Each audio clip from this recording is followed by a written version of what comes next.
Another day, another basketball stories na naman ang pagkikwentuhan natin. At ngayon nga, yung pag-uusapan natin ng balitang out na nga daw si Gabe Vincent sa starting lineup ng Los Angeles Lakers.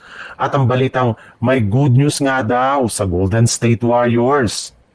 Bagamat man nga nakapagtala si Anthony Edwards kahapon ng 31 points laban sa Lakers, ay hindi na rin naman nga sa kanya nagiging madali na makapag-drive sa ilalim ng basket at nakakagawa ng mga plays para sa kanya mga kakampi. Bantay sarado na nga po siya ni na Jared Vanderbilt at ni Marcus Smart na siyang nagpapalitan sa pagbantay sa kanya.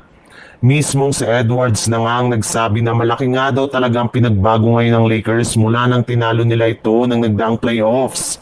Kaya kailangan na nga nilang mag-ingat ngayon sa Lakers sa mga susunod nilang paghaharap. At isa nga sa mga dahilan bakit nawala ng impact si Edwards ay si Marcus Smart na nga ang napakaganda ng ipinapakitang performance ngayon sa opensa at depensa, kaya nararapat nga talaga na ilagay siya sa kanilang starting lineup na siya mismong pumalit sa pwesto ni Gabe Vincent.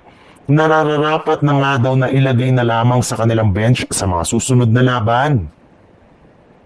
Sa ibang balita naman, naputol nga ang kasiyahan ng Golden State Warriors sa umpisa ng regular season matapos nilang malasap ang kanilang unang pagkatalo kahapon laban sa Portland Trail Blazer. Kaya hindi na nga naiwasan pa ng kanilang mga players na ma-frustrate sa nangyaring ito.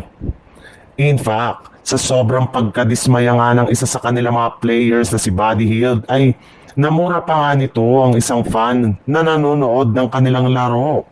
Kita nga sa nag-viral na video sa social media na habang papasok nga si Buddy Hield sa kanilang locker room ay huminto muna nga ito ng saglit para kumprontahin ng isang fan kung saan minura pa nga nito sa kanyang naging kasagutan.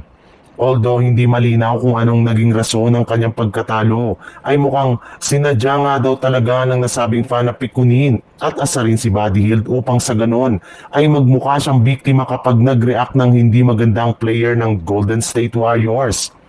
And speaking of Warriors, pagkatapos na ng kanilang pagkatalo sa Blazers ay magkakaroon nga sila ng 2 araw na pahinga bago sila sumabak muli sa kanilang next game laban sa Memphis Grizzlies sa loob ng kanilang home court sa Chase Center.